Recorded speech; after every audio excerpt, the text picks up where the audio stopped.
Use case diagram तो आप लोग असाइनमेंट दिया था ना मैंने लास्ट क्लास में।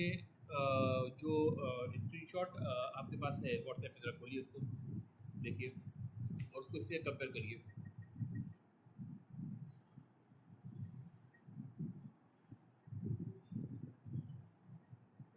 मेरे ख्याल से पार्शियल डिज़ाइन आपको बताई थी मैंने इसकी। देखिए स्क्रीनशॉट देखिए, हैं? हाँ सफदर ने भेजा था जो, नहीं वो क्लास जाएगा अब तक, राइट। अब इसको देख करके एक बार रिवाइज करो, मुझे बताओ क्या है। बैंक है, बैंक में ये क्या है, कस्टमर की लिस्ट है, लिस्ट है।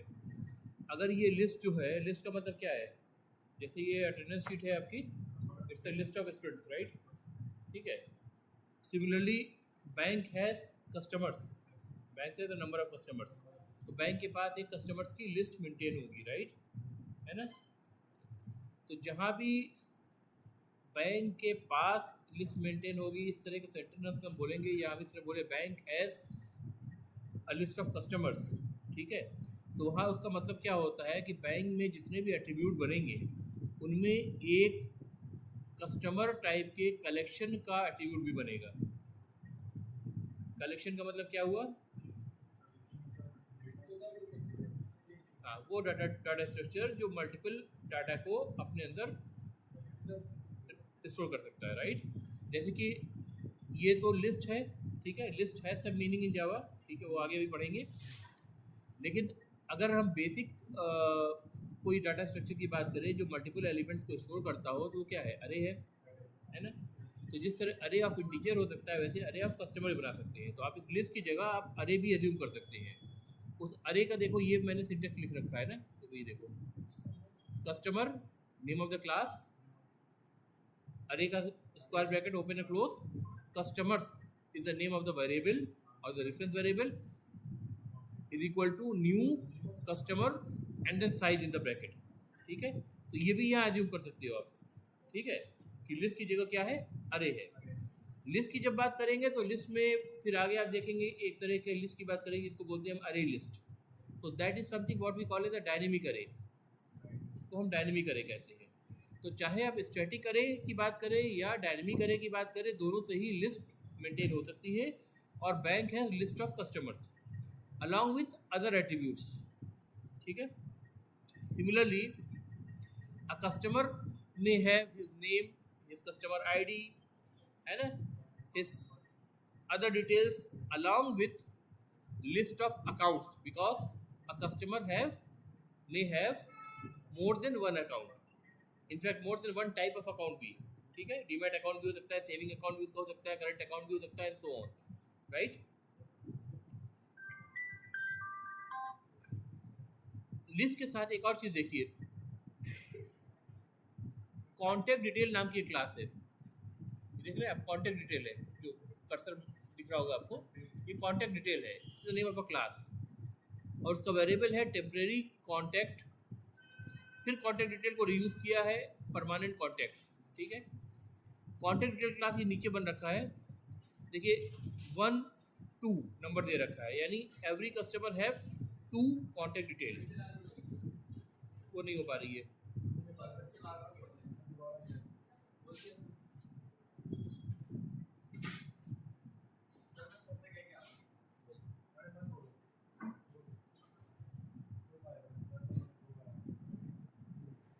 चलो छोड़ो आओ। तो कस्टमर हैज, एवरी कस्टमर, या वन वन मतलब एवरी कस्टमर हैज, 2 का मतलब क्या है, 2 कॉन्टैक्ट डिटेल्स है। जूम कंट्रोल सेट से, रुको एक काम करते हैं इसको,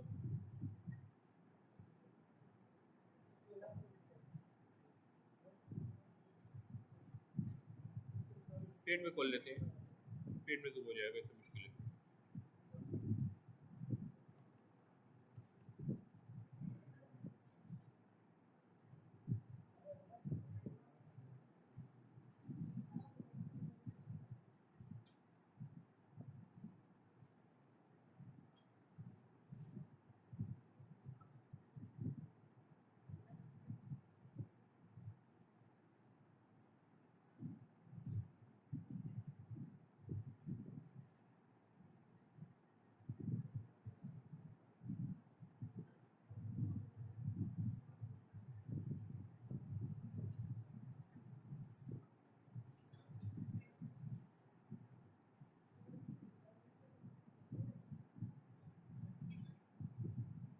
उससे ज़्यादा नहीं हो पाएगा।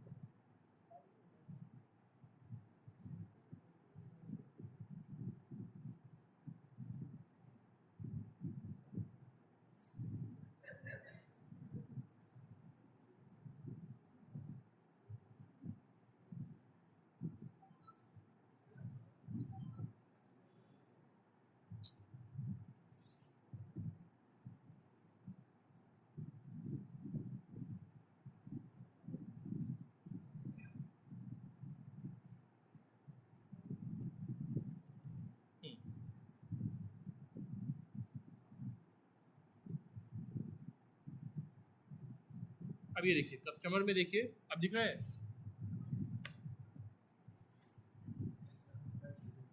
कस्टमर है, कस्टमर क्लास है, कॉन्टैक्ट डिटेल क्लास है, customer has list of account, ठीक है, कस्टमर हैज़ मेनी अकाउंट, पिछली क्लास में डिस्कस किया था जैसे। फिर हम कह रहे हैं कस्टमर हैज़, यहाँ 1 लिखा है या 2 लिखा है, every customer has 2 contact detail, यानी इसके अंदर 2 वेरिएबल बनेंगे या 2 ऑब्जेक्ट बनेंगे कॉन्टैक्ट डिटेल क्लास के। रेफरेंस वेरिएबल का नाम क्या है? Temporary contact and permanent contact, ठीक है। ऐसा हमने क्यों करा? हम चाहते तो एक स्ट्रिंग में ही ये सारे field, instead of contact detail class बनाने के बजाय एक स्ट्रिंग बनाते, स्ट्रिंग में ही कॉन्टैक्ट डिटेल पूरी ले सकते थे, राइट। स्ट्रिंग में आप जैसे अगर आपके पास एक बड़ा सा बॉक्स आ जाए, फॉर्म में आ जाए, तो उसमें आप सारे कॉन्टैक्ट डिटेल, जैसे फ्लैट नंबर हो गया, फ्लोर नंबर हो गया, लोकेलिटी हो गई, ठीक है, एरिया हो गया, lane area, city, country, state, pin code, phone number वगैरह तमाम चीज़ें आप एक स्ट्रिंग में भी आप डाल सकते थे। लेकिन we choose to create a separate class called as contact detail, and guess what could be the reason? एक सिंगल स्ट्रिंग में न लेकर के हमने कॉन्टैक्ट डिटेल नाम की अलग क्लास बनाई है, यानी एक अलग डाटा टाइप बनाया है, राइट। ये डाटा टाइप किस लिए है? ये कॉन्टैक्ट डिटेल की इंफॉर्मेशन को यानी डाटा को कैप्चर करने के लिए है। देखो कहीं भी अभी मेथड मैंने नहीं लिखा है, फंक्शन नहीं लिखा है, अभी मैं एंटिटी की बात कर रहा हूँ। जब तक एंटिटी की बात करता रहूँगा, जब तक पूरी तरह एंटिटी को डिज़ाइन नहीं कर लूँगा, तब तक मैं सिर्फ डाटा की बात करूँगा। उसके बाद बात करेंगे क्या ऑपरेशन इन डाटा पे परफॉर्म करेंगे, तब हम फंक्शन की बात करेंगे, राइट। अभी सिर्फ डाटा की बात कर रहे हैं।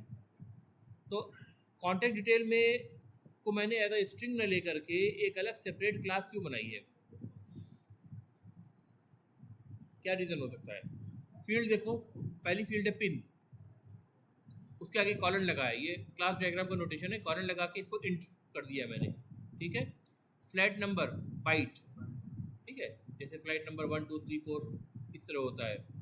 बिल्डिंग नेम स्ट्रिंग, ठीक है, लेन स्ट्रिंग, ठीक है, locality string, city string, state string, country string, फिर फ़ोन नंबर, कंट्री कोड, ये बाइट में ले लिया, कंट्री कोड हो गया, ठीक है। बाइट की रेंज क्या होती है? -128 से 127, तो कंट्री कोड मेरे ख्याल से सारे सारे फ़ोन की जो कंट्री कोड है वो आ जाएंगे इसमें, राइट। इंडिया जैसे +91 है, राइट। फ़ोन नंबर लॉन्ग लिया है क्योंकि फ़ोन नंबर एक लॉन्ग वैल्यू है, राइट। तो मैंने रिपीट कर दिया, पढ़ने में शायद आपको दिक्कत हो रही होगी, ठीक है। तो ये कंप्लीट जो डाटा है ये सारा कैप्चर कर रहा है कॉन्टैक्ट डिटेल को, राइट। और उसको मैंने 2 बार यूज़ किया, एक टेम्परेरी कॉन्टैक्ट में, एक परमानेंट कॉन्टैक्ट में। आपने भी जब यहाँ एडमिशन का फॉर्म भरा होगा या जॉब के लिए फॉर्म भरते हैं, तो उसमें क्या करते हैं, टेम्परेरी और परमानेंट दोनों एड्रेस आपसे मांगते हैं, राइट, ठीक है। टेम्परेरी वो जो जिस एरिया में आप रह रहे हैं, अभी जैसे हमदर्द के आसपास कहीं रह रहे होंगे, ठीक है, तो वो उसका टेम्परेरी एड्रेस हो गया। कॉन्टैक्ट एड्रेस परमानेंट आपका होम टाउन जहाँ पे है, राइट। तो इसको मैंने क्लास के फॉर्म में क्यों क्यों इसको डिज़ाइन करा, क्यों नहीं इसको एक स्ट्रिंग में ही सारी चीज़ें ले ली?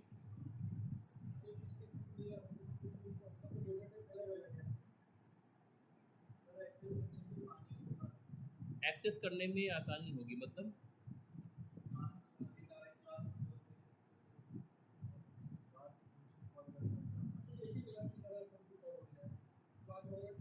ना, मैं ये कह रहा हूँ, ये पूरी जितने भी फील्ड्स हैं ना, ये अगर हमने एक जहाँ से इनपुट ले रहे हैं, इनपुट का मतलब एक फॉर्म हो गया, फॉर्म में अगर एक टेक्स्ट बॉक्स बना देते हैं उसमें वो पूरा टाइप कर देता है।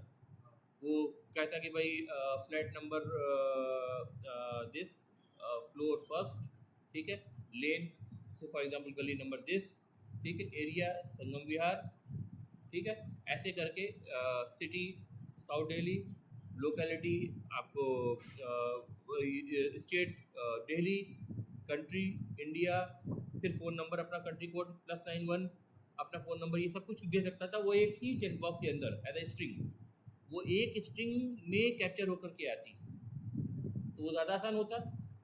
हम यहाँ पे क्लास ना दे करके हम स्ट्रिंग दे सकते थे, string temporary contact, string permanent contact, और वो पूरी स्ट्रिंग को ही डाटाबेस में सेव कर सकते थे। अब डाटाबेस में भी ये टेबल्स जो बनेंगे, ये टेबल्स में इतने कॉलम बनेंगे कॉन्टैक्ट डिटेल को सिर्फ स्टोर करने के लिए, राइट। और इसका जो फॉरेन की होगा वो क्या होगा, कस्टमर आईडी होगा, क्योंकि उस कस्टमर के लिए है, यूनिक आईडी चाहिए ना। फॉरेन फॉरेन इसलिए कह रहा हूँ क्योंकि कस्टमर का होगा, तो कस्टमर टेबल से निकल के आ रहा होगा, ठीक है। तो डाटाबेस के टर्म में उसको फॉरेन की कहते हैं ना। तो यूनिक करने के लिए उसको क्या करेंगे, हम कस्टमर आईडी वहाँ डालेंगे। तो इतनी सारे झमेले हम करेंगे टेबल के फॉर्म में भी, यहाँ क्लास में भी अलग पूरी क्लास बनाई है। ऐसा करने की क्या वजह हो सकती है, क्यों मैं ऐसा करना चाहूँगा, स्ट्रिंग से ही काम क्यों नहीं चला रहा हूँ? क्योंकि इसका मतलब फॉर्म पे भी इसका असर जाएगा। फॉर्म पे आपको हर एक चीज़ की अलग अलग फील्ड देनी पड़ेगी। कई बार आपने देखा होगा फ्लैट नंबर अलग देता है, ठीक है, पिन कोड के लिए अलग देता है सेपरेट, है ना, और वैलिडेशन भी लगा होता है, पिन कोड जो है नंबर में होना चाहिए, तमाम चीज़ें हैं। तो सिटी, कंट्री, स्टेट, ये सब अलग अलग देगा आपको, है ना। फ़ोन नंबर कंट्री कोड के लिए अलग दे रहा है, ड्रॉप डाउन बटन दे रहा है, सब चूज़ करें, फिर अपना फ़ोन लिख रहे हैं आप। तो ये मतलब जितना बाइफर्केशन में यहाँ क्लास में करा है, वो सारे बाइफर्केशन आपके फॉर्म से शुरू होंगे, क्लास तक आ रहे हैं, जो कि मिडिल लेयर है, जहाँ कोड लिखा है आपने जावा का, ठीक है। फॉर्म तो हो सकता है HTML में लिखा हो अगर वेब एप्लीकेशन है तो, राइट। ये सारी चीज़ें इन्फॉर्मेशन आकर के क्लास में उसके ऑब्जेक्ट बन के पॉपुलेट हो रहा है। फिर यहाँ से ये ऑब्जेक्ट पुश हो सकता है टेबल में, और पुश तब होगा जब इस हर फील्ड के करस्पॉन्डिंग एक कॉन्टैक्ट डिटेल करके एक टेबल बना हो और हर फील्ड के करस्पॉन्डिंग एक कॉलम हो, ठीक है। तो एंड पिक्चर तो यही हो गया, एंड टू एंड हो गई ना। तो हर जगह हमें इतने ब्रेक डाउन करने पड़ेंगे डाटा स्ट्रक्चर के, राइट। तो क्यों कर रहे हैं इसको?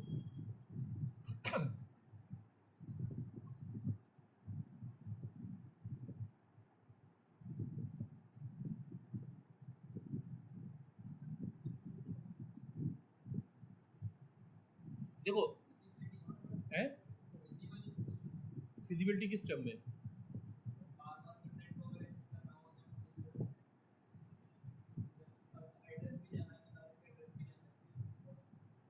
एड्रेस पे जाना है,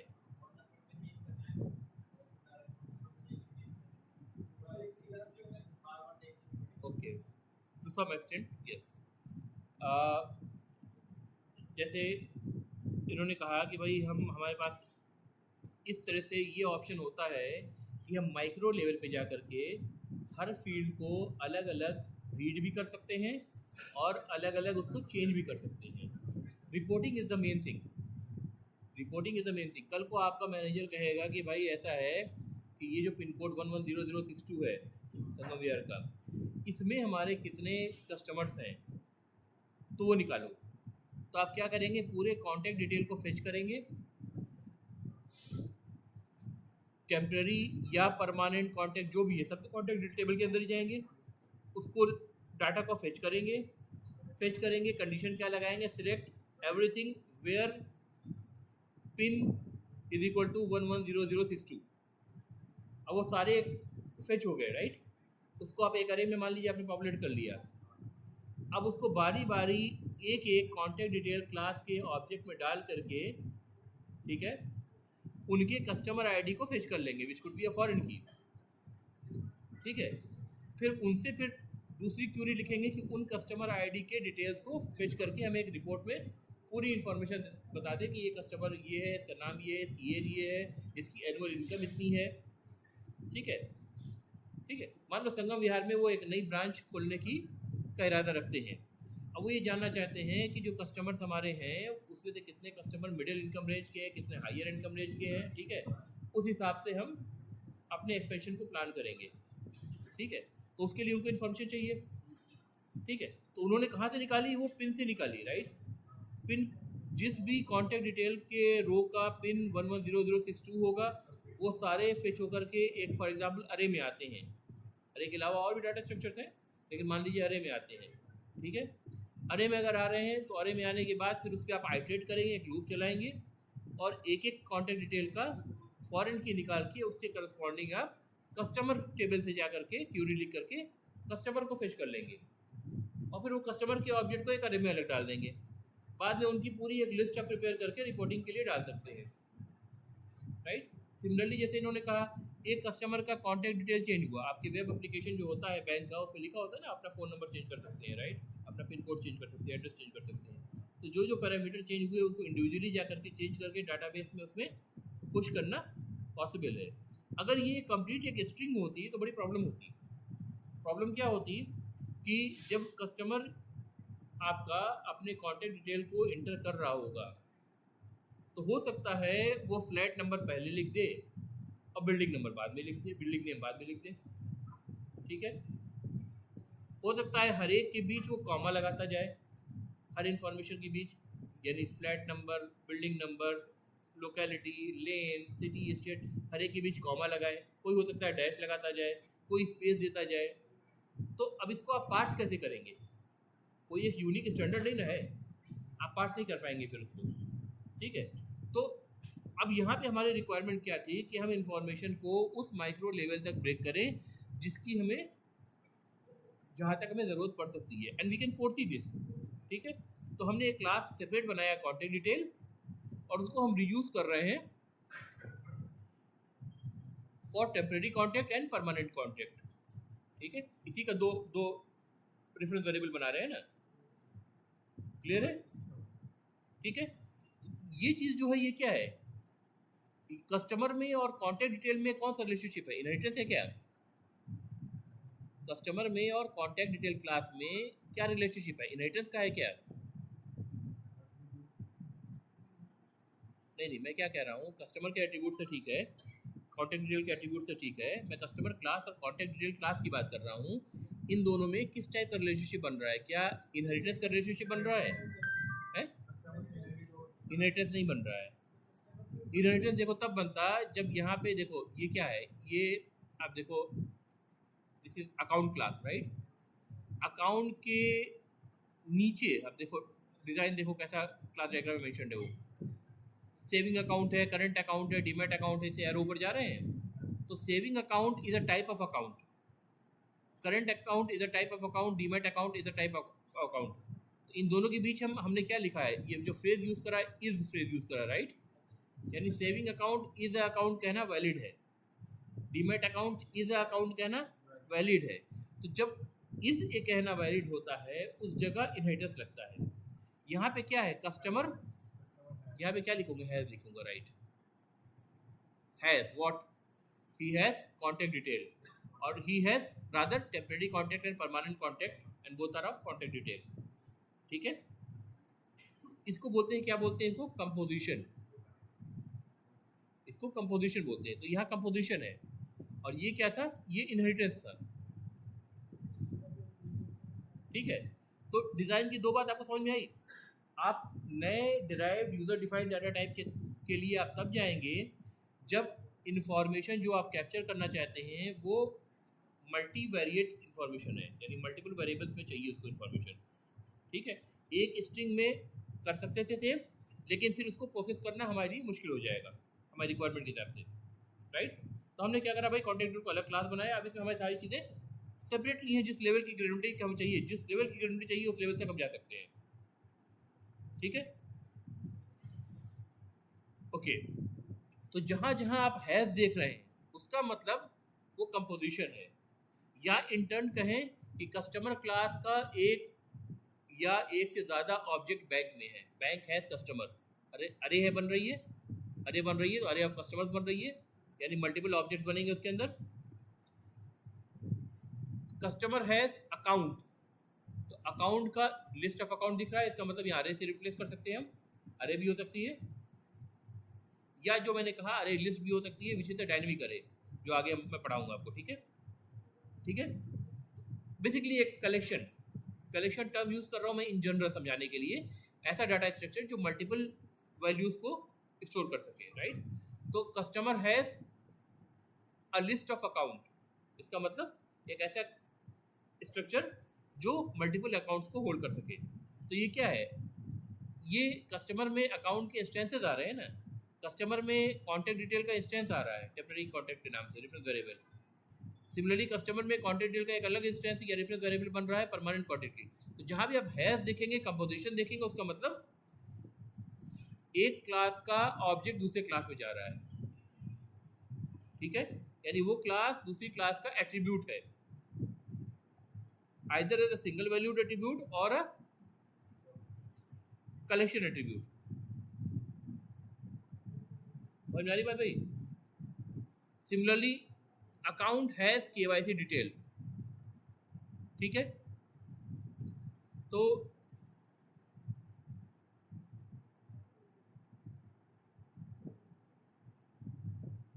every account has KYC detail, right, है ना।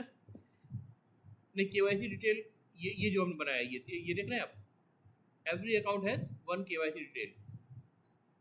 शायद बिजनेस के पॉइंट ऑफ व्यू से ये रिलेशनशिप गलत है, मुझको कहना चाहिए कि कस्टमर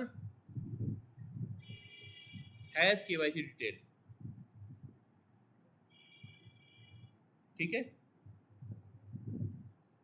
अगर कस्टमर का KYC डिटेल आपका कंप्लीट है तो सारे अकाउंट पे वही एप्लीकेबल होगा। लेकिन अगर बैंक का रूल है कि every account should have a separate KYC detail information updated every year, उस केस में फिर ये रिलेशनशिप बनेगा। तो this will depend upon the business logic, आप क्या बिल्ड कर रहे हैं उसमें बिजनेस लॉजिक का बहुत ज़्यादा दखल है, ठीक है, यानी 100% दखल है इनफैक्ट, ठीक है।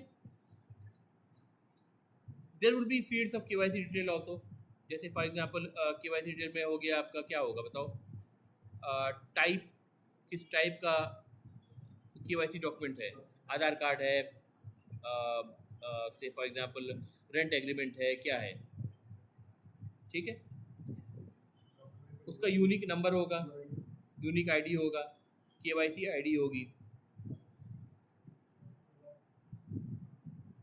हो सकता है KYC इमेज हो, ठीक है। तो ये मैं वेरिएबल का नाम लिख रहा हूँ, डाटा टाइप इसका अलग अलग हो सकता है, टाइप में भी string, type could be a string, KYC ID could again be a string, ठीक है। KYC इमेज, जावा में आपको देखना पड़ेगा इमेज के लिए कौन सा क्लास अवेलेबल है जो इमेज को कैप्चर कर पाए, ठीक है। गूगल कर लोगे मिल जाएगा वो चीज़, या चैट जीपीटी वगैरह पूछ लोगे मिल जाएगा, पूरा कोड बना के दे देगा वो, ठीक है। बहरहाल, तो इमेज को भी आपको कैप्चर करना पड़ सकता है।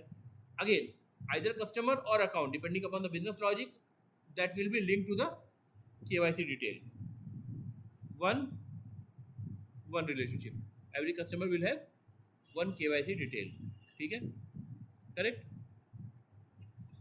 देन सिमिलरली अभी जरा कार्ड पे आओ, सो कार्ड का रिलेशनशिप किससे है, अकाउंट से है। कार्ड हमेशा अकाउंट पे इशू होते हैं, राइट, चाहे वो क्रेडिट कार्ड हो या डेबिट कार्ड हो, राइट। सो एवरी अकाउंट में हैव मल्टीपल कार्ड, आप सेविंग अकाउंट खोलते हैं उसमें अलग अलग तरह के कार्ड, वो आपको 2-3 तरह के कार्ड आप इशू कर सकते हैं, राइट। हाँ, डेबिट कार्ड भी होता है, क्रेडिट कार्ड भी होता है, एडिशनल कार्ड भी आप इशू कर सकते हैं, ठीक है। तो ये जो इन्फॉर्मेशन आ रही है, एवरी अकाउंट मतलब one account have multiple card, star का मतलब multiple, right. Card is again a parent class, and जितनी कैटेगरी कार्ड की बनेगी, like debit card and credit card, दोनों क्या बनेंगे, उसके चाइल्ड क्लासेस बनेंगे। यानी सुपर टाइप क्या हुआ, कार्ड हुआ, सब टाइप क्या हुआ, डेबिट कार्ड और क्रेडिट कार्ड। देखो रिलेशनशिप क्या है, से चेंज हो गई, इज हो गई, right. Debit card is a card, credit card is a card, that's clear है। तो इस पूरे डिज़ाइन में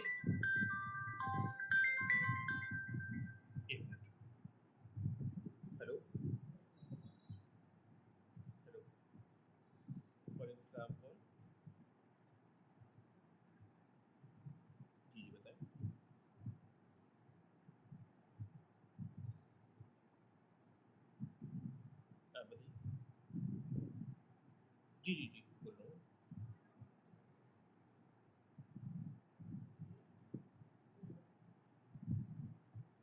78400 66 880। जी करेक्ट। जी जी। अच्छा अच्छा। ओके ठीक है।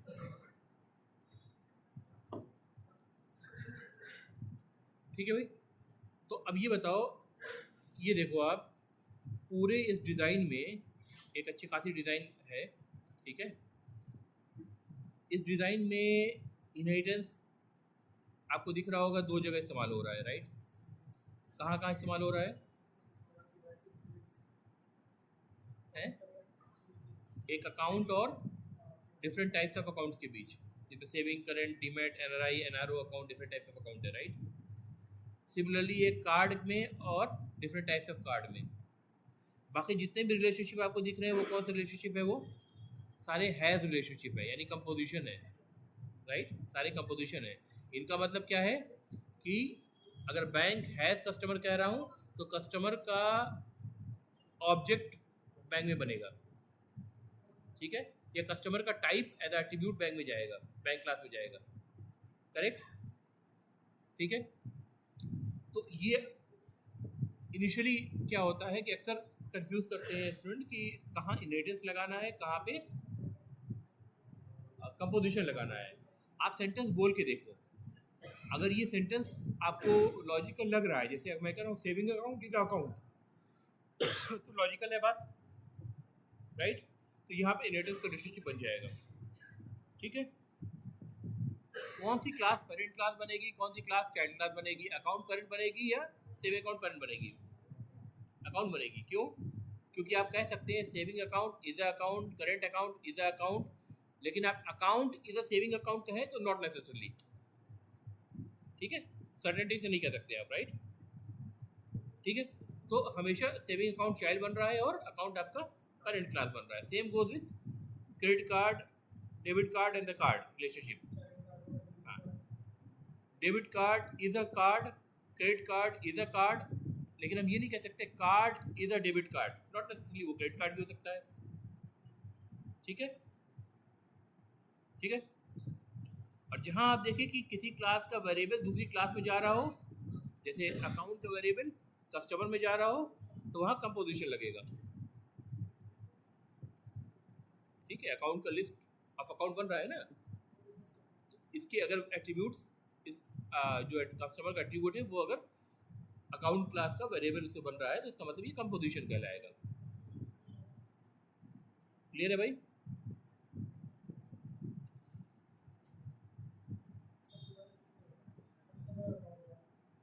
हैज वाला, कंपोजिशन वाला देखो फिर से सुनो, ये तो समझ गए इनहेरिटेंस वाला, ठीक है। डेबिट कार्ड हैज कार्ड नहीं कह रहा हूँ ना मैं, इस कार्ड कह रहा हूँ, राइट। कस्टमर हैज अकाउंट कह रहा हूँ क्योंकि कस्टमर के पास लिस्ट ऑफ अकाउंट है, कस्टमर हैज मेनी अकाउंट, ठीक है। सिमिलरली अकाउंट हैज कार्ड, ये जो अकाउंट और कार्ड के बीच रिलेशनशिप हो रहा है ना, 1:मेनी वाला हो रहा है। और यहाँ पे हम लिखेंगे हैज, यानी कार्ड की देखो एक लिस्ट बन रही है अकाउंट में, है ना, यानी इस क्लास का reference variable as an attribute use हो रहा है, इस क्लास का एट्रीब्यूट जाएगा अकाउंट में, जो पहले आएगा अकाउंट हैज कार्ड, अकाउंट पहले आ रहा है तो अकाउंट क्लास में कार्ड क्लास का एट्रीब्यूट बनेगा, चाहे वो सिंगल वैल्यू एट्रीब्यूट बने जैसे केवाईसी डिटेल का बन रहा है, या मल्टीपल वैल्यू बने जैसे एक लिस्ट या अरे हो गई, ठीक है भाई, ठीक है। तो ये चीज़ आपको हमेशा क्लियर रखनी है अपने डिज़ाइन में कि कहाँ कंपोजिशन लगना है, कहाँ इनहेरिटेंस लगना है। धीरे धीरे आप इतने आदी हो जाएंगे कि आपको इसमें दिमाग लगाने की ज़रूरत नहीं पड़ेगी। जब तक बिगनर है तो सेंटेंस बोल के एक बार चेक कर लो, खुद आपको समझ में आ जाएगा कौन सा रिलेशनशिप बन रहा है, करेक्ट।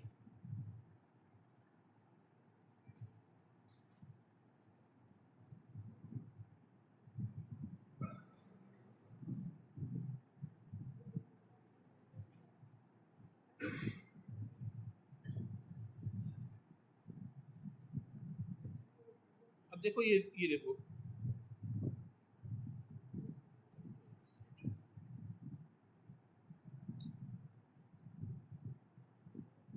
ये क्लास कार्ड लिख रखा है मैंने, ठीक है, इसको हटाया कैसे यार,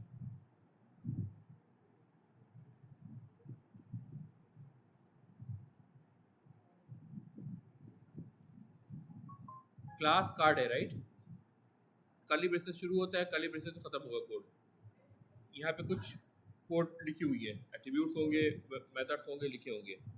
जब हम लिखेंगे क्लास डेबिट कार्ड, ठीक है, सी प्लस प्लस आपने पढ़ा है, इनहेरिटेंस कैसे लगाते थे, कॉलन लगाते थे राइट, यहाँ पे ऐसा 2 कॉलन लगाते थे, पब्लिक कार्ड लिखते आप, class debit card public card लिखते। जावा में क्या करेंगे आप, यहाँ पे कीवर्ड यूज करेंगे x tends card, class credit card extends card, ठीक है। अब इस एक्सटेंड्स कीवर्ड की कहानी समझते हैं, थोड़ा इसका बेसिक समझते हैं। आप अगर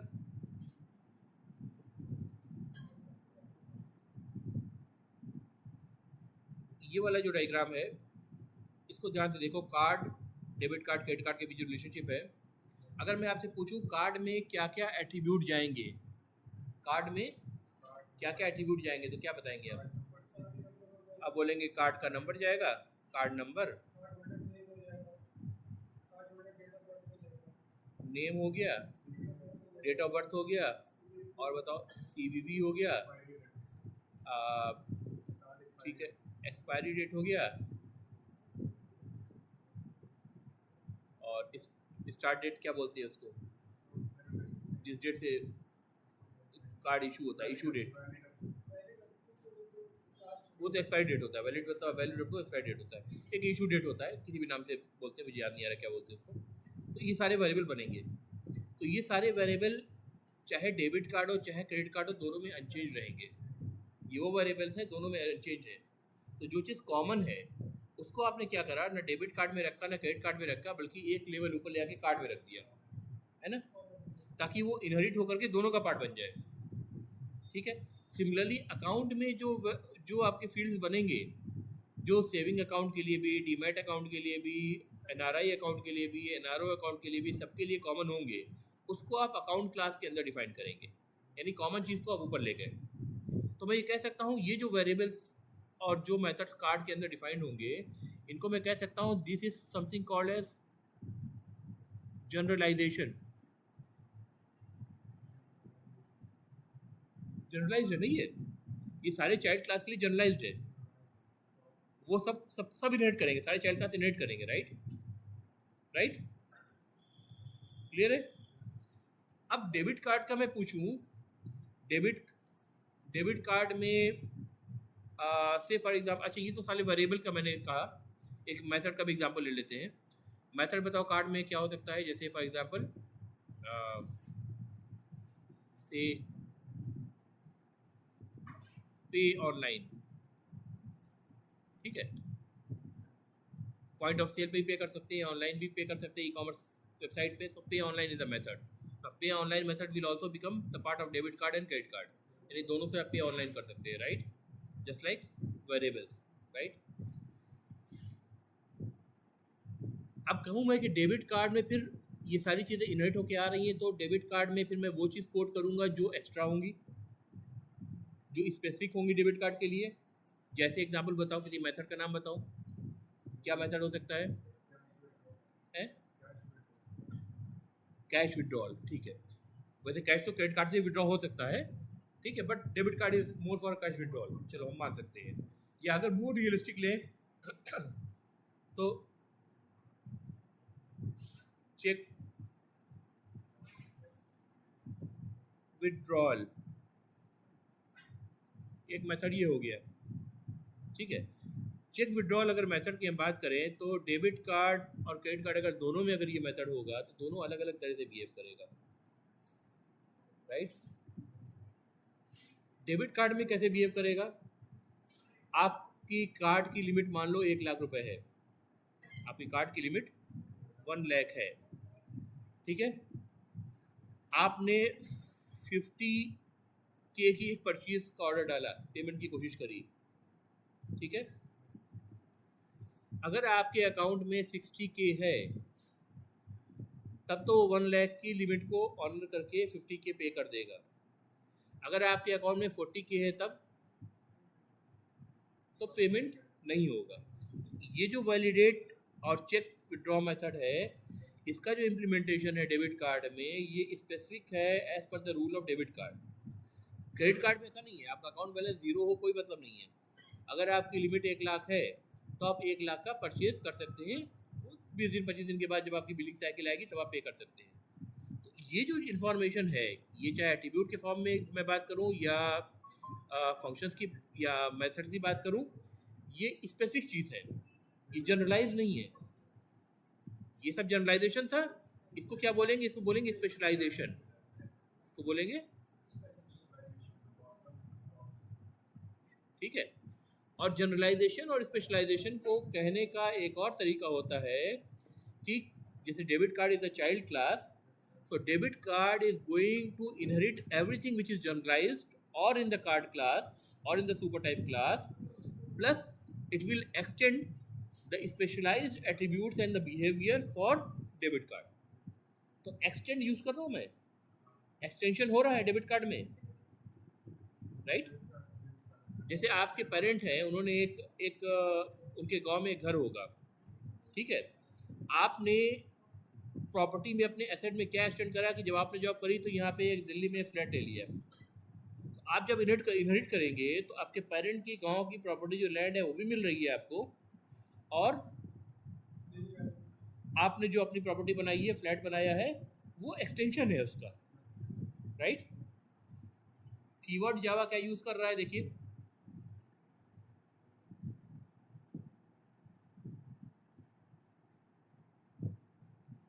class debit card extends card, extends class credit card extends card, specifically Java vocal हो गया है ना। सी प्लस से आप कॉलन यूज करने के आदी थे, जावा वोकल हो गया कि भाई this is an extension to something what you are already getting through inheritance, ठीक है। ये पॉसिबल है कि आप सब क्लास में एक भी लाइन का कोड एक्सटेंशन न लिखें, एज इट इज यूज कर लें, लेकिन फिर नई चाइल्ड क्लास बनाने का मतलब क्या बनेगा? टेक्निकली तो पॉसिबल है, लेकिन चाइल्ड क्लास बनाने का मतलब क्या पड़ेगा? पेरेंट क्लास को यूज करो आप, अगर वो कंक्रीट क्लास है तो, यानी एक्चुअल क्लास है तो। सी प्लस प्लस हमने कुछ एब्स्ट्रैक्ट क्लास भी तो पढ़ा था ना, एब्स्ट्रैक्ट क्लास भी पढ़ा था, इंटरफेस भी पढ़ा था, राइट, जिसमें सिर्फ एब्स्ट्रैक्ट मेथड होते थे। तो अगर वो नहीं है, कंक्रीट क्लास है, मतलब प्योरली क्लास है जिसमें सारे मेथड का इम्प्लीमेंटेशन है, तो उस कंडीशन में नई चाइल्ड क्लास बनाने का तो कोई मतलब ही नहीं बनेगा। टेक्निकली ज़रूर पॉसिबल है कि आप उसको बनाएं, एक्सटेंड भी करें और कोई एक लाइन कोड न लिखे उसमें, ठीक है। तो पर्पस क्या है चाइल्ड क्लास बनाने का? कि आप पेरेंट क्लास से चीज़ को इनहेरिट करें और उसमें उस स्पेसिफिक क्लास की इंफॉर्मेशन को एक्सटेंड करें, ठीक है भाई।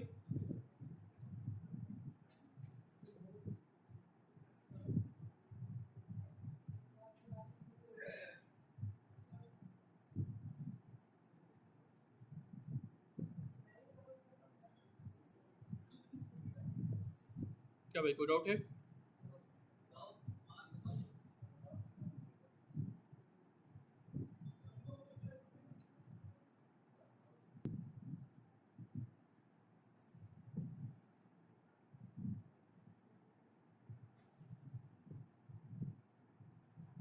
ठीक है भाई, यहाँ तक क्लियर है। तो इस चीज़ को मैं आपको व्हाट्सएप ग्रुप पे भी डाल दूंगा ताकि अपने डिज़ाइन को अपडेट कर लीजिए। तो जो पहले आपने जो एंटिटीज़ बनाई हैं, उस एंटिटी को अब सेकंड असाइनमेंट करके उसको एक्सपेंड करिए, ठीक है। जैसे पहले आपने बैंक कस्टमर अकाउंट 2-3 बनाया होगा, राइट। अब क्या करिए, बैंक कस्टमर अकाउंट, उसमें केवाईसी डिटेल ऐड करिए, कॉन्टैक्ट डिटेल ऐड करिए, ठीक है। अभी भी मैं आपको मेथड्स को फाइंड आउट करने को नहीं कह रहा हूँ, अभी मैं सिर्फ आपको डाटा पे फोकस करने को कह रहा हूँ, यानी एट्रीब्यूट फाइंड आउट करो बस, ठीक है।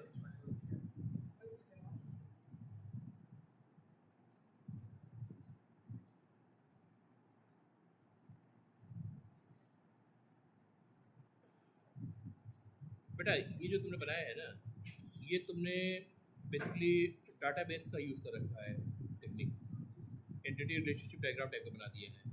तुम क्लास डायग्राम पढ़ो, ठीक है, यूएमएल सर्च करो, यूनिफाइड मॉडलिंग लैंग्वेज, और उसमें class diagram, use case diagram मैंने कहा था ना, इसको पढ़ो, क्योंकि उससे क्या होगा ना, ये चीज़ें आपके इंटरव्यू में बहुत काम आएंगी। यूएमएल में यूएमएल पढ़ो, 3 डायग्राम पढ़ो, यूज केस डायग्राम पढ़ो, क्लास डायग्राम पढ़ो, सीक्वेंस डायग्राम, एटलीस्ट 3 तो पढ़ ही लो, बहुत सारे होते हैं। हाँ, यूज केस डायग्राम है ना ये, ठीक है, एक्टर को लिंक करना होता है,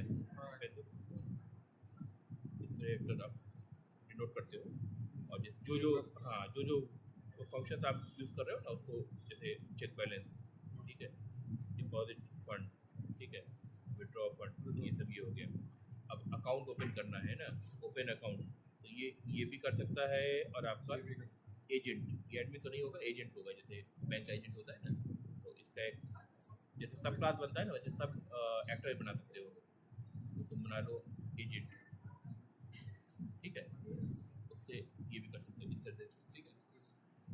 इसके से रिलेशनशिप भी लिखा है, और यहाँ पे इसके एट्रीब्यूट्स भी लिखे हैं, जैसे कि attributes create balance, create account का एट्रीब्यूट्स अकाउंट ठीक नंबर, है, ऑफ लॉगिन में यूजर आईडी पासवर्ड, डिपॉजिट में अकाउंट नंबर, ट्रांसफर फंड में, ये करना चेक बैलेंस में, ये रहा, और मैनेज कस्टमर इन्फो में जो एम्प्लॉय करेगा वो ये सब मैनेज करेगा, और फिर रिपोर्ट जनरेट करेगा एडमिन। ठीक है। अब ये काम करो कि इसमें जितने भी एंटिटीज आ गई हैं, आपको मिल गई है ना, इन सबके ऐसे ही एट्रीब्यूट्स, और ये कंप्लीट लिस्ट बनाओ जितना सोच सकते हो, ठीक है, उसको अपडेट करके फिर सबमिट कर देना, ठीक है, उसके बाद सबमिट करना। भाई अगर यूज केस डायग्राम में अगर आपको थोड़ी हेल्प चाहिए तो इससे थोड़ी सी आप हेल्प ले लीजिए, कैसा दिखता है समझ में आ जाएगा आपको। एंटिटीज जितनी भी इस डायग्राम में आपको दिखाया है मैंने, इसको पोस्ट कर दूंगा, उन सब के एट्रीब्यूट्स मुझे चाहिए, उसकी लिस्ट चाहिए, ठीक है, क्लास डायग्राम के फॉर्म में, ठीक है, ये क्लास डायग्राम है ये। अब देखो इसमें बड़ी छोटी छोटी चीज़ें आपको मार्क करनी है, जैसे ये जहाँ जहाँ मैंने ये माइनस का रखा है ना, ये देख रहे हो, माइनस का मतलब ये सारे फील्ड जो है प्राइवेट है, विजिबिलिटी इंडिकेट करता है, प्लस है तो पब्लिक है, कुछ आप हैश जैसा यूज़ करेंगे तो वो प्रोटेक्टेड हो जाएगा, ठीक है। ये सब जो डिज़ाइन है ना, ये लैंग्वेज इंडिपेंडेंट है, ये लैंग्वेज स्पेसिफिक नहीं है, सी प्लस प्लस में, जावा में, सी शार्प में, किसी में आप डिज़ाइन करो ये सेम रहेगी, ठीक है। ऑब्जेक्ट ओरिएंटेड प्रोग्रामिंग होनी चाहिए बस, ऑब्जेक्ट ओरिएंटेड प्रोग्रामिंग लैंग्वेज होनी चाहिए, ठीक है। Use case diagram, class diagram and sequence diagram, ये 3 डायग्राम जरूर पढ़ लो,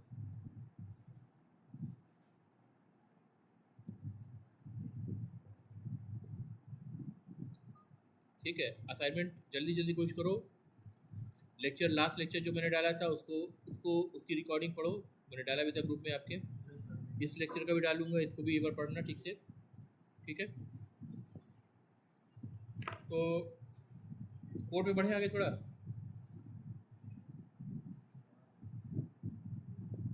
बढ़े कोड पे, ठीक है। चलो बेसिक काम करके पहले देखते हैं, जैसे ये हमारा है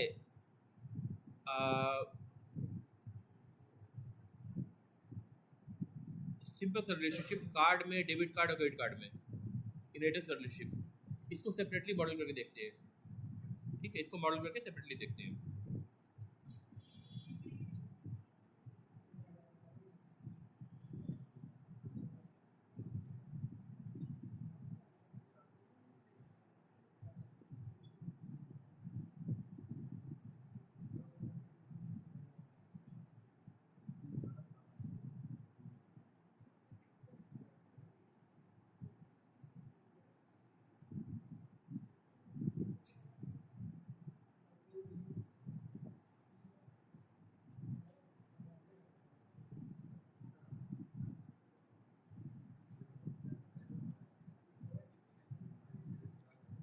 चलो भाई, ये हमारा बैंकिंग एप्लीकेशन था, इसमें सोर्स कोड में गए, HDFC.entities, एंटिटीज़ के अंदर ही हमने एंटिटीज़ को लिस्ट डाउन करी थी, राइट, अकाउंट, बैंक, कस्टमर, ये सब कुछ पहले से बने हुए थे।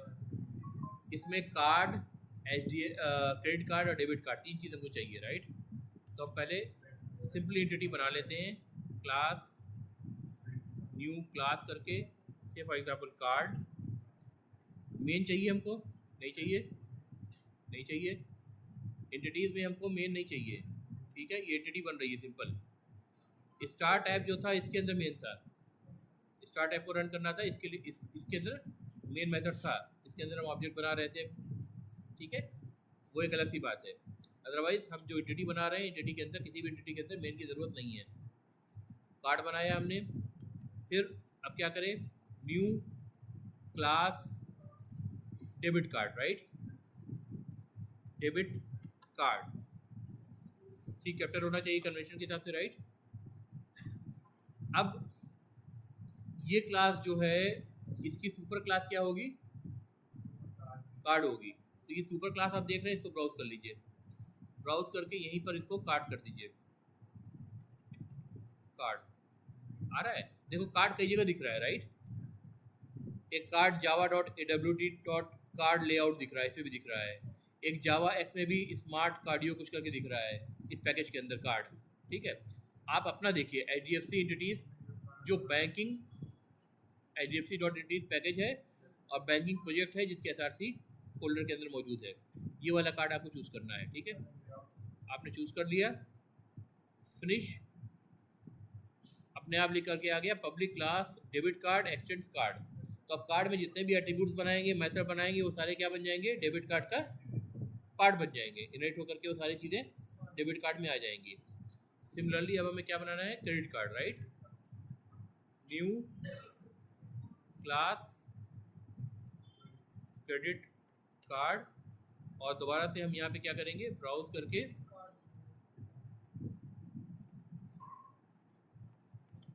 कार्ड को चूज कर ले रहे हैं, फिनिश, ठीक है। अब कार्ड में हम जा करके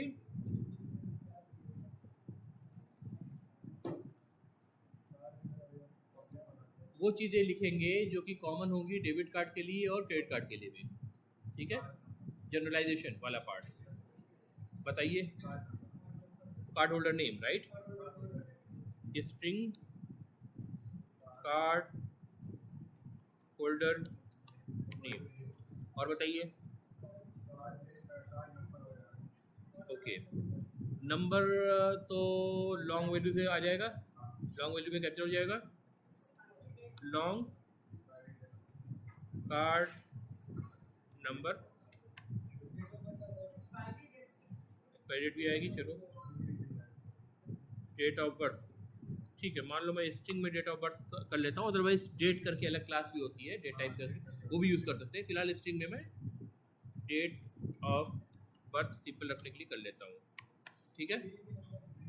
CVV नंबर, तो इंट CVV, एक्सपायरी डेट, वो भी डेट हो सकती है, फिलहाल मैं स्ट्रिंग एक्सपायरी डेट कर सकता हूँ।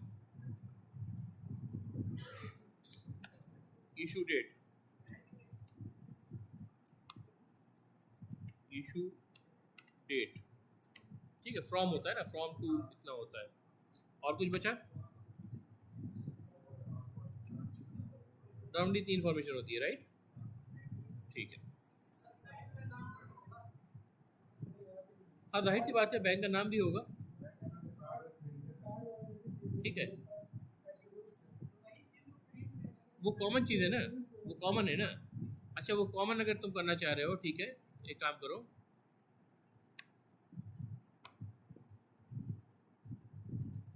फाइनल बैंक क्लास में हमने कुछ बनाया था कैसा नाम जैसा, देखो, बैंक क्लास की फील्ड्स क्या क्या है, country of origin, customer, operation countries, RBI registration number, अच्छा नाम नहीं बनाया है ना, फॉर एग्जाम्पल बैंक में जाते हैं,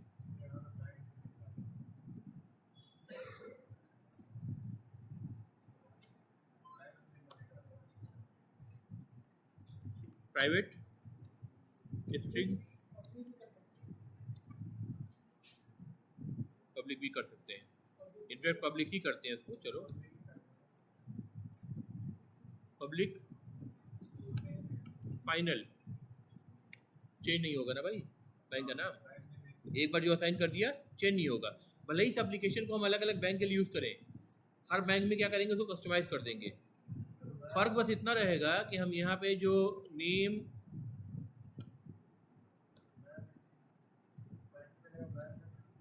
हैं वेयर नहीं, पाइथन में होता है वो। किसी भी स्टैटिक टाइप चेक लैंग्वेज में इस तरह के कीवर्ड नहीं आएंगे, उसमें आपको वेयर मतलब है एज अ डाटा टाइप नहीं, जवाब है कुछ नहीं होता। यहाँ मैं नाम को HDFC को हार्ड कोड कर रहा हूँ, राइट, ठीक है, ये इसका फर्स्ट इनिशियलाइजेशन है। अगर मैं हार्ड कोड ना करूँ, इसको सेमी कॉलन दे करके खाली छोड़ दूँ, तो इसको मैं किसी एक टेक्स्ट फाइल से भी, चाहे XML फाइल हो या प्रॉपर्टीज फाइल हो, उससे भी रीड करके असाइन कर सकता हूँ बाय कॉलिंग सब फंक्शन, तो भी फर्स्ट इनिशियलाइजेशन ही होगा। तो जो हम एप्लीकेशन बना रहे हैं, अगर उस मॉडल में हम देखें कि हम उसको असाइन करेंगे dynamically from some external file, तो that is a better design, क्योंकि फिर इस एप्लीकेशन को हम कस्टमाइज कर सकते हैं। फिर ये हार्ड कोडेड वैल्यू नहीं होगी, इसको हार्ड कोडिंग कहते हैं ना, कोड के अंदर कोई वैल्यू को लिख दिया हमने तो हार्ड कोडिंग कहते हैं। तो hard coding is a bad thing, ठीक है, हार्ड कोडिंग नहीं करना है, फिलहाल एग्जाम्पल है इसलिए मैं हार्ड कोड कर रहा हूँ, अदरवाइज ये किसी टेक्स्ट फाइल से उठ करके आएगी, राइट। तो जब आप यहाँ पे इसको यूज़ कर रहे हैं, यहाँ पे आपने बैंक के अंदर, ठीक है, एक फाइनल फील्ड बनाई है। अच्छा, फाइनल जब बनाई है तो इसका फिर कन्वेंशन भी फाइनल की तरह दे, फाइनल और स्टैटिक भी बना देता हूँ मैं, static bank, bank name, sorry,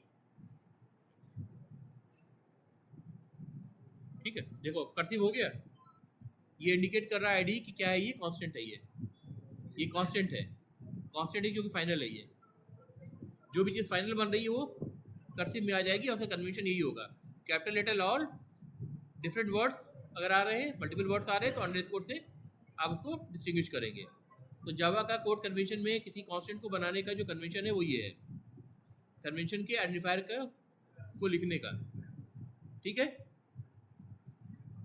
अब जब यहाँ बना लिया हमने, तो अब हम क्या करेंगे, कार्ड में जाएंगे, कार्ड में आपको बैंक नेम चाहिए, राइट, अभी कोई कह रहा था ना बैंक नेम भी मुझे चाहिए, तो बैंक नेम में हम डायरेक्टली क्या यूज़ करेंगे कि किस बैंक का ये कार्ड है, ठीक है, वो डायरेक्टली हम यूज़ कर सकते हैं ना जब प्रिंट करेंगे। तो एक फंक्शन अगर आप लिख रहे हैं प्रिंट कार्ड, फॉर एग्जांपल आपने लिखा function public void print card, जिसमें कार्ड की सारी इंफॉर्मेशन लिख करके आएगी एक फॉर्मेट में, राइट, प्रिंट कार्ड, राइट। तो अब सबसे पहले आपको उसको क्या करना है, बैंक का नाम प्रिंट करना है, क्योंकि बैंक के अंदर बैंक नेम जो स्टैटिक भी है, तो डायरेक्टली क्लास के नाम के साथ मैं उसको यूज़ कर सकता हूँ, जैसे C++ में जैसे करते थे, राइट, C++ में करते थे, बैंक नेम लिखा मैंने, सबसे पहले वो प्रिंट कर देंगे, इसको system dot dot dot println के अंदर डाल देंगे, राइट।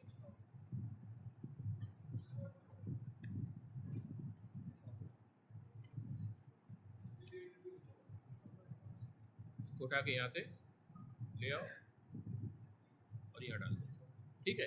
इसी तरह system dot println next line में हमने कार्ड नंबर लिखा, कार्ड होल्डर नेम लिखा, फिर कार्ड नंबर लिखा, फिर डेट ऑफ बर्थ लिखा, फिर issue date, expiry date, CVV लिखा, ये सब तमाम चीज़ें सारी प्रिंट कर सकते हैं, राइट, करेक्ट। तो अब ये जो बैंक नेम है, ये समझाने का पर्पज़ ये था कि बैंक नेम जो है वो हर कार्ड का हिस्सा नहीं बनना चाहिए, वो बैंक क्लास का हिस्सा बनना चाहिए, और हम हर जगह उसको रीयूज़ कर सकते हैं, और वो चीज़ बार बार चेंज नहीं होगी, इसलिए फाइनल बननी चाहिए।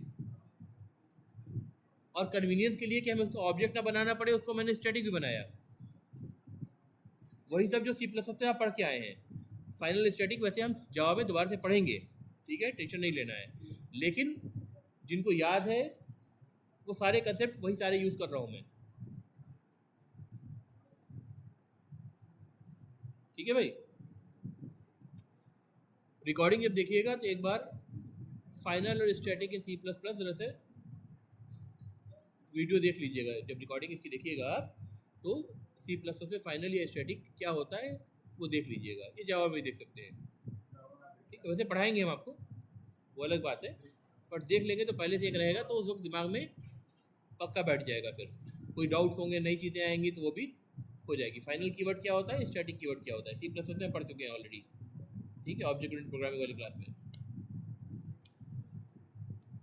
ठीक है भाई, मैं देखो एक छोटा सा मॉक एप्लीकेशन लेकर के डिज़ाइन पे इतना फोकस क्यों करवा रहा हूँ, ताकि आपको ये बात अच्छी तरह दिमाग में बैठ जाए कि जब आप एक लाइन का भी कोड लिखते हैं तो वो एक लाइन का कोड भी बिना पर्पस नहीं लिखते हैं, उसके पीछे एक स्ट्रॉन्ग रीजनिंग होती है, डोमेन की रीजनिंग होगी, बिजनेस लॉजिक की रीजनिंग होगी, ठीक है, ऑप्टिमाइजेशन की होगी, कई तरह की बात होगी, डिज़ाइन स्किल की होगी, क्या चीज़ कहाँ बेटर है, कौन सी चीज़ कहाँ बिलोंग करती है,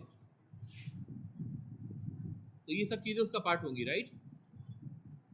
तो अब बताओ, कार्ड में मैंने इतनी सारी चीज़ें लिख दी, राइट, एक मेथड भी लिख दिया प्रिंट कार्ड। जो डेबिट कार्ड है इसके अंदर ये सारी चीज़ें ऑटोमेटिकली आ गई। डेबिट कार्ड के अंदर कोई भी कोड नहीं लिखा है, एक लाइन का भी कोड नहीं लिखा है, लेकिन अगर हम डेबिट कार्ड का ऑब्जेक्ट बनाएं और उस पर डॉट ऑपरेटर लगाएं उसके रेफरेंस वेरिएबल पे, तो वो सारे फील्ड्स और मेथड हमको मिल जाएंगे, करेक्ट, मिल जाएंगे ना। मिसाल के तौर पे अभी हमने कार्ड बनाया है, सिर्फ फील्ड्स बनाए हैं, इनकी गेटर सेटर नहीं बनाया, राइट। मैं गेटर सेटर बनाता हूँ, कैसे बनाते हैं गेटर सेटर, राइट क्लिक किया, इस विंडो पर राइट क्लिक करा, सोर्स जनरेट करने जा रहे हैं ना, तो सोर्स में क्या है, generate getter setters, select all, ये वही गेटर एंड सेटर हैं जो आपको C++ की क्लास में भी मैंने पढ़ाए हैं आपको, ठीक है। नेक्स्ट क्लास में एक बार फिर से इसको देखेंगे क्या इसका मतलब होता है, लेकिन हर वेरिएबल के करस्पॉन्डिंग दो मेथड जनरेट हुआ है, कार्ड होल्डर नेम है तो गेट कार्ड होल्डर नेम और set card holder name generate हुआ है, ठीक है। कार्ड नंबर है तो get card number, set card number generate हुआ है, हर वेरिएबल के अगेंस्ट दो मेथड जनरेट हुए हैं। वेरिएबल्स क्या है आपके, प्राइवेट है सारे, ठीक है, वेरिएबल डायरेक्टली एक्सेस नहीं होंगे डॉट ऑपरेटर के साथ, ठीक है। हाँ, अब आइए आप स्टार टाइप के अंदर, स्टार टाइप जो क्लास है इसके अंदर हमने मेन मेथड बना रखा है ना, इसमें अगर मैं डेबिट कार्ड का ऑब्जेक्ट बनाऊँ, debit card C1 is equal to new debit card बना दिया मैंने, राइट। अभी डेबिट कार्ड के अंदर एक लाइन का भी कोड आपको नहीं दिख रहा है, डेबिट कार्ड पूरा ब्लैंक है, लेकिन ये एक्सटेंड कर रहा है कहाँ से, कार्ड से, तो कार्ड की हर चीज़ इसके अंदर आ चुकी होगी, राइट। तो हाँ, तो अब स्टार्ट ऐप में अगर हम जाएं और फिर मैं क्या करूँ, C1 which is the reference variable, इस पर डॉट ऑपरेटर लगाऊँ, देखो सब आपको दिख रहा है, कार्ड होल्डर नेम फील्ड भी दिख रही है, कार्ड नेम भी दिख रहा है, अच्छा ये सारे डिफ़ॉल्ट हैं बेसिकली, प्राइवेट नहीं बनाए अभी तक मैंने, ठीक है। इंटीजर CVV दिख रहा है, date of birth string type की, एक्सपायरी डेट स्ट्रिंग होगी, इशू डेट स्ट्रिंग होगी, सब दिख रही है, सारे वेरिएबल दिख रहे हैं। मेथड देखो, मेथड में get card holder name, get card number, get CVV, similarly get date of birth, similarly सारे सेटर मेथड्स, नीचे आप देखोगे प्रिंट कार्ड मेथड भी दिख रहा है आपको, राइट, ये प्रिंट कार्ड मेथड है। फिर देखो नीचे सारे सेटर मेथड्स होंगे आपके पास, set card holder name, set card number, set CVV and so on, ये सारे मेथड्स आपको दिख रहे हैं। ये सारे कहाँ से आ रहे हैं, पेरेंट क्लास कार्ड से आ रहे हैं, अपने पेरेंट क्लास कार्ड से आ रहे हैं, ठीक है। इसी को क्या हम बोलते हैं, इनहेरिटेंस। डेबिट कार्ड के अंदर अभी तक हमने एक लाइन का कोड नहीं लिखा, लेकिन डेबिट कार्ड का जब रेफरेंस वेरिएबल बनाया यानी इसका ऑब्जेक्ट बनाया, तो उस ऑब्जेक्ट पे हम वो सारे मेथड कॉल कर सकते हैं जो कार्ड के अंदर मौजूद है, क्योंकि वो कार्ड से इनहेरिट होकर के आ रहे हैं। वो सारे वेरिएबल जो विजिबल है उनको एक्सेस कर सकते हैं या उनके गेटर सेटर को एक्सेस कर सकते हैं, करेक्ट, ठीक है भाई।